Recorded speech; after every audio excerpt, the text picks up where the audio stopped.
From KTVN, this is 2 News Nevada, Morning Edition. Deputies have arrested a woman who they say is connected to an animal abuse investigation out of Story County. So who is she and what charges is she facing? That's straight ahead. Plus, it's just the start of what's shaping up to be a very hot week. What first responders say you need to know about heat sickness is coming up.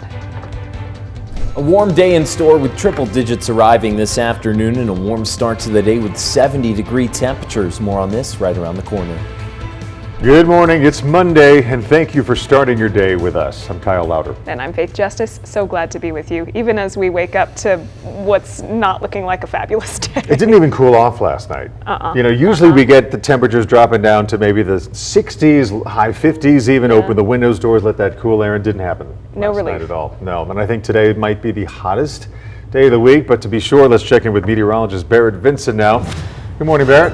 Good morning. Today, temperatures rise a few degrees shy of records with triple digits and hazy skies out there as well. Again, it's just getting worse. It's just like a fog has rolled in. Yes, the haze continues, so air quality will be a huge concern today.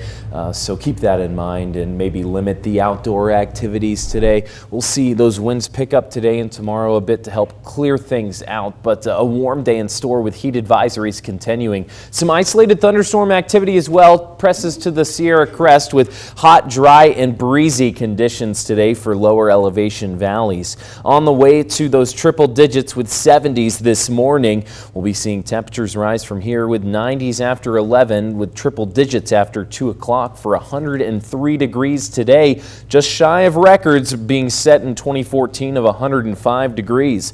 Tonight, temperatures drop to the 60s before 90s take over tomorrow and continue all week. Heat advisories to go with it on the board today, mostly statewide as temperatures rise to those triple digits this afternoon. This pattern continues up until 11 a.m. on Wednesday with heat advisories as temperatures remain between 96 and 105 degrees. Find the AC and know where you can cool off quickly and stay hydrated and out of the sun if possible. Wear that light colored and loosely fitting clothes, especially if you're going to be working outside today as those warm temperatures take over this afternoon. Stay hydrated.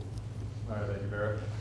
Well, with temperatures expected to be very high today, first responders are encouraging the community to just take extra measures in order to keep cool. The Reno Fire Department says if you are planning to do things outside, you should try to be in the shade as much as possible or create your own shade by bringing an umbrella or wearing a sun hat. Firefighters are stressing that one of the most important things you can do to stay safe is stay hydrated. We got to stay hydrated. Make sure that they're drinking plenty of water. The average person drinks about or needs about 3/4 of a gallon of water a day when it gets hot like this. That's Battalion Chief Paul Pataka, and he also says if you plan on being active outside or doing anything that could make you break a sweat, then just be sure to replenish your body's electrolytes with drinks like Gatorade, Powerade, or those little powder electrolyte packets work really well as well. Good reminders there. And if you will be spending time outdoors this week, you also need to know how to watch for the symptoms of heat stroke. Signs to look out for include nausea, vomiting, heavy sweating, and even a loss of consciousness. The Reno Fire Department says if you see someone experiencing heat stroke, call 911 immediately. And while you're waiting for first responders to arrive, Battalion Chief Paul Pataka says do everything you can to cool that person down. You got ice packs in your cooler or something. You can put it in their armpits. Cool rags work tremendously. If they're suffering from heat stroke or anything, having them drink a lot of water at one time is not good for them. Yeah, rather than chugging the whole bottle of water, Pataka says have them take slow and small sips to prevent them from throwing up. And with the higher temperatures, first responders are urging pet owners to never leave your furry friend in a hot car. Need to make sure if you're running errands, even if you're going to the grocery store just for a couple minutes, just leave your pets at home, leave them in the air conditioning. If you want to take your dogs on hikes or walks, make sure you're doing it in the early mornings or in the late evenings. So under the new legislation that recently passed, REBA's law, people that leave pets unattended in hot cars can face stricter penalties than before. People caught doing this can now face gross misdemeanor or felony charges, depending on the severity. And if you do see a pet left in a hot car, you are legally allowed to break the car window and then rescue the animal if necessary. This morning, we're also following new details on an animal abuse investigation out of Story County. The sheriff's office says deputies have arrested Sally Summers on 20 counts of animal abuse or neglect. In addition to those animal abuse counts, she's also being charged with 1 count of resisting a public officer. Her bail has been set at more than $20,000. Now, as we reported last week, deputies were called to the Horsepower property for a report of possible animal abuse. Deputies say they found 18 horses and 7 burros that were in poor health. The sheriff's office says the animals have been moved to a veterinarian in Dayton, where they'll be properly cared for.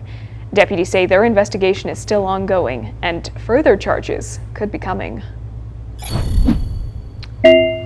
New this morning, we're keeping you posted here. We're learning about a stabbing that happened in downtown Reno. This was a little after 3 a.m. near the Virginia Street Bridge. Reno police have not told us the medical condition of the person who was stabbed or what exactly led up to the stabbing, but we will most certainly continue to keep you posted as we learn more here. And in case you missed it, Washoe County District Attorney Chris Hicks has announced 27 people will face criminal charges for their alleged involvement in vandalizing Reno High School earlier this year. Now, of the 27 suspects, 8 of those that were 18 years old have been indicted by the grand jury. 12 other 18-year-olds will be cited for a misdemeanor for trespassing, and 7 other teens have also been charged. But since they're under 18, their charges are confidential. Now, the total damages to the school came out to about $6,000. And coming up on 2 News Nevada, Phase 1 of the pyramid